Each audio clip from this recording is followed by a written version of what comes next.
c'est à côté de... Oui, là, nous avons l'expérience de Tahar Ben Redjem, qui dirige le festival d'Amiens, qui peut apporter justement en matière d'organisation et de sélection. Mais c'est vrai que jusqu'à présent, il n'existait pas de festival spécialisé dans le secteur de l'archéologie.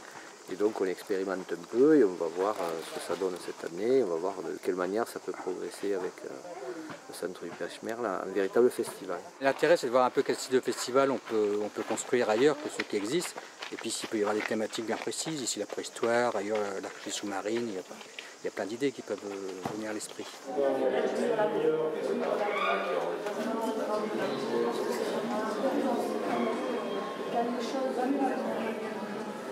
Je pense qu'il y aura d'autres formes pour ça, et notamment pour des gens qui sont des pédagogues. J'essaye d'aider Bertrand un petit peu sur la logistique, sur l'organisation.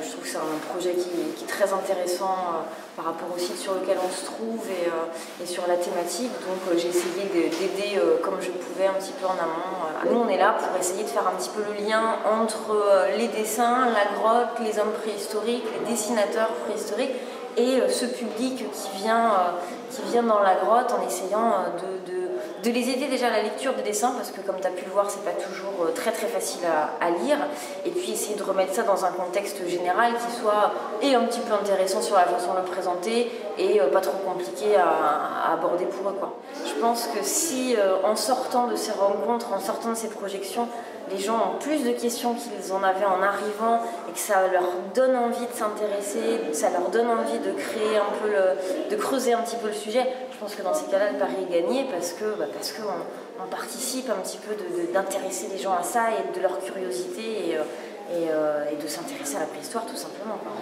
C'est une projection en 16 mm que l'on vous propose. C'est un film qui était ici présent dans les locaux du musée de préhistoire de Pechmerle depuis, disons, une trentaine d'années, qui a été redécouvert cet hiver grâce à Michel Laure-Blanchet, qui nous a signalé la présence de ce film ici. Et on est tombé sur un film vraiment saisissant.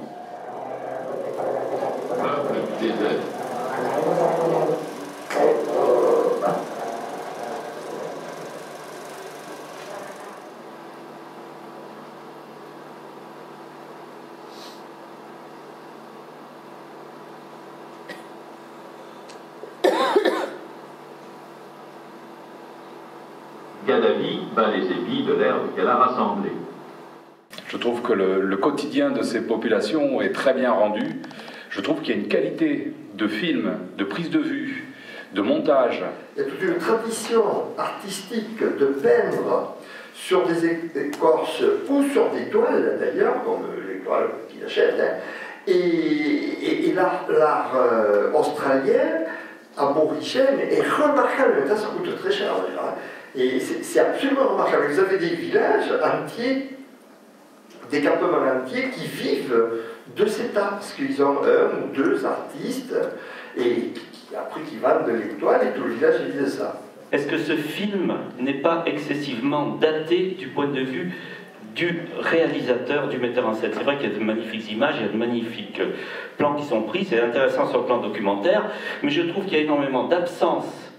Quand on regarde le film, même ceux qui disent à la fin, on a l'impression qu'ils disent, en gros, et tous les jours, la vie, c'est la même chose de façon aléatoire. Moi, je regrette, mais il y a beaucoup de choses qui sont absentes dans ce qu'on a montré. On voit bien qu'il y a une attache à des choses extrêmement fonctionnelles du quotidien, mais où on ne fait pas percevoir toutes, les échanges qui pourraient traduire une spiritualité qui est extrêmement présente dans ces groupes-là, et très importante, et en particulier les petits gamins qu'on voit agir avec une dextérité très importante, ils l'ont appris, et ils l'ont appris des plus anciens. Il y a donc toute une relation de proximité que l'on voit, mais qui est effectivement traduite avec une partie qui est uniquement liée à des actes faits, mais pas à des actes représentés, à tout un tas de relations qui existent chez ces groupes-là. Ils sont de tradition orale aussi. Il faut prendre ce film pour ce qu'il est.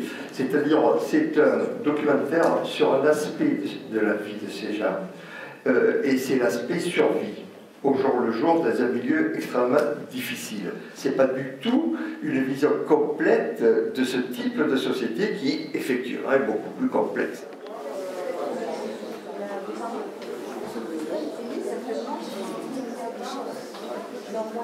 On sentait qu'il y avait une volonté de s'exprimer pour élargir à moins des spécialistes, mais même dans les questions qu'on ressentait dans la salle, on sentait encore que c'était quelque chose des spécialistes, très orienté spécialiste. En fait. Donc, après, c'est sûr que les spécialistes ne vont pas vouloir trop dénaturer leur vision des choses parce qu'ils veulent s'approcher absolument de la vérité.